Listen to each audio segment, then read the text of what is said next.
Sebelum melanjutkan, jangan lupa subscribe dulu, terima kasih. Bab 200 Tatapan Pemujaan. Haha, nak, siapa namamu? Tepat pada saat itu, orang misterius itu tampak gembira sambil menunjuk ke arah Chu Feng dan bertanya. Chu Feng, ini adalah monster mengerikan dengan kultivasi yang tak terukur dalamnya dan juga menguasai teknik pembentukan roh yang sangat kuat. Sangat mungkin bahwa itu adalah spiritualis dunia jubah ungu, jadi jangan ceroboh.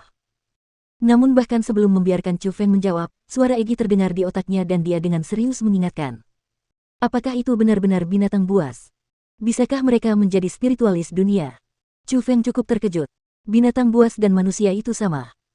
Memang benar, binatang buas biasa tidak dilengkapi dengan kekuatan roh, namun, beberapa binatang buas memiliki darah khusus atau mungkin mereka memakan makanan khusus yang menyebabkan terciptanya kekuatan roh. Jadi, mereka juga bisa menjadi spiritualis dunia. Saat ini, orang yang terkunci dalam formasi roh tentu saja adalah binatang buas yang memiliki darah khusus. Ia adalah binatang yang sangat cerdas atau tidak akan mampu mengolah teknik formasi rohnya hingga tahap ini. Lihat. Di dalam formasi roh, ada banyak simbol yang dapat diuraikan. Itu adalah simbol yang sangat mendalam dan hanya dapat diringkas oleh spiritualis dunia jubah ungu. Kemungkinan besar, dia ada di sini untuk mengambil harta karun yang berharga dan karena itu, harta karun itu dikunci di sini. Dia menggunakan metode yang cukup kuat dan ingin meninggalkan tempat ini, tetapi tidak berhasil. Jadi, kamu harus berhati-hati. Harta karun yang berharga di sini tidak akan diambil dengan mudah.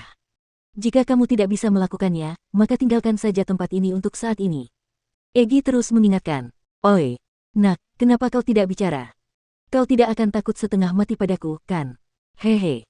Monster bergigi tajam itu terkekeh pada Chu Feng. Chu Feng mengabaikannya. Dia hanya melihat sekeliling dengan hati-hati, lalu berbalik dan pergi.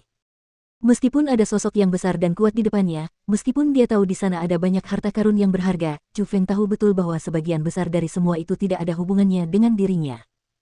Karena karakter sekuat itu terkunci di sana, Chu Feng tahu bahwa dia tidak memenuhi syarat untuk datang dan mengambil barang-barang di sana. Oi, nak, jangan pergi.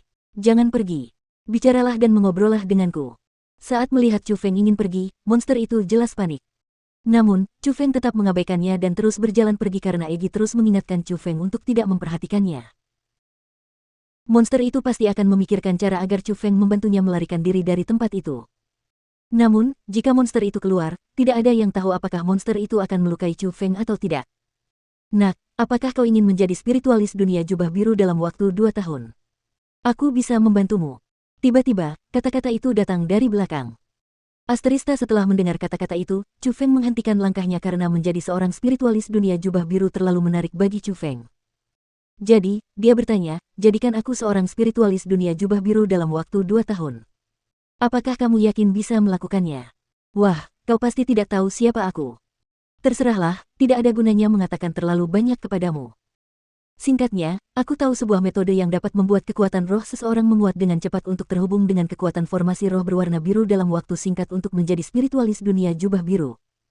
Selain itu, kau sangat beruntung karena saat ini, aku siap untuk mewariskan metode ini kepadamu. Monster mengerikan itu bersumpah dengan sungguh-sungguh. Kau bukan saudara atau temanku, jadi mengapa kau akan mewariskan metode ini kepadaku? Juga, atas dasar apa aku harus mempercayaimu? Chu Feng sangat berhati-hati karena ia tahu bahwa keberadaan yang sangat luar biasa terkunci dalam formasi roh. Saya tidak berbohong kepada orang lain. Jangan khawatir, saya tidak akan menyakiti Anda. Saya hanya tidak ingin metode saya hilang dan tidak diwariskan kepada dunia. Tentu saja, jika kau bisa menjadi seorang spiritualis dunia jubah biru, aku harap kau bisa membantuku dari luar dan membuka formasi roh yang mengunciku dan membantuku mendapatkan kembali kebebasanku. Melihat Chu Feng yang begitu berhati-hati, binatang mengerikan itu tidak berbelok sedikit pun dan dengan terus terang menyatakan situasi dan tujuannya. Baiklah, katakan padaku metodemu. Setelah berpikir sejenak, Chu Feng berbicara dan bertanya. Wah, kau tidak akan meninggalkanku dan tidak peduli padaku setelah aku memberitahumu caranya, kan? Binatang buas itu menyipitkan matanya dan menunjukkan sedikit kecerdasan. Apakah kamu punya pilihan lain? Chu Feng tersenyum tipis. Meskipun dia tahu bahwa orang di depannya adalah sosok super besar yang mengalahkan 2 jenius puncak 100 tahun yang lalu, pada saat itu, dia tidak takut. Chu Feng tidak menunjukkan rasa hormat apapun karena ia memiliki kekuatan absolut untuk melakukannya. Ia harus mengendalikan kekuatan itu dengan baik untuk menekan lawannya dalam hal suasana hati umum agar dapat memperoleh keuntungan dari lawannya. Haha, anak baik. Kau benar-benar berani bicara seperti itu padaku. Namun, aku suka itu darimu. Dengan metode ini, kamu menggunakan alat khusus untuk menyempurnakan kekuatan rohmu.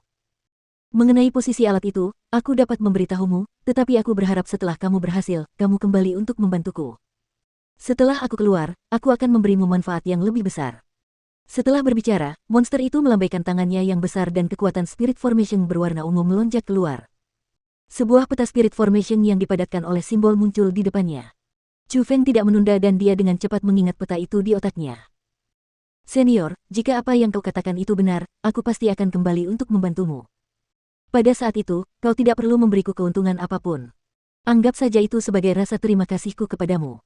Setelah mengingat dengan jelas peta di otaknya, Chu Feng menyingkirkan sikap sombongnya, membungkukkan tubuhnya ke arah binatang mengerikan itu dan memberi hormat.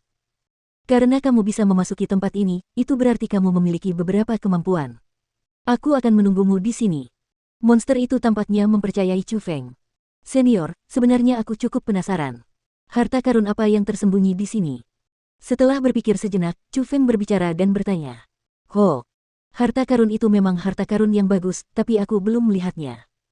Jadi, nak, sebaiknya kau tidak terus memikirkannya. Lihat aku. Kau tahu bahwa harta karun itu tidak mudah didapatkan. Jika aku bukan orang yang pintar dan tidak menyiapkan makanan yang cukup untuk 200 tahun, aku khawatir aku sudah mati kelaparan di sini.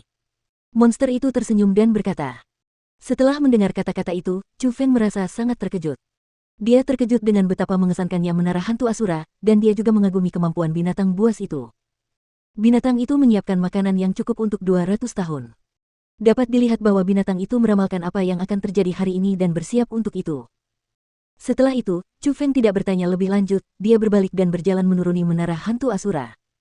Namun, ketika dia keluar dari menara hantu Asura, dia tercengang oleh pemandangan di depannya. Chu Feng telah membayangkan banyak kejadian berbeda yang akan terjadi setelah dia keluar dari menara hantu Asura. Dia membayangkan orang-orang akan melihatnya tetapi mengabaikannya, dia juga membayangkan anggota klan Jie akan menghunus pedang dan busur mereka ke arahnya, dan dia juga membayangkan serikat roh dunia akan mengulurkan cabang zaitun kepadanya. Namun, dia tidak menyangka bahwa setelah dia keluar dari Asura Ghost Tower, akan ada seluruh plaza yang penuh dengan orang berdiri di sana. Tidak peduli apakah itu orang-orang dari World Spirit Guild, atau anggota Jie Clan, semuanya melemparkan satu jenis tatapan ke arahnya. Tatapan pemujaan.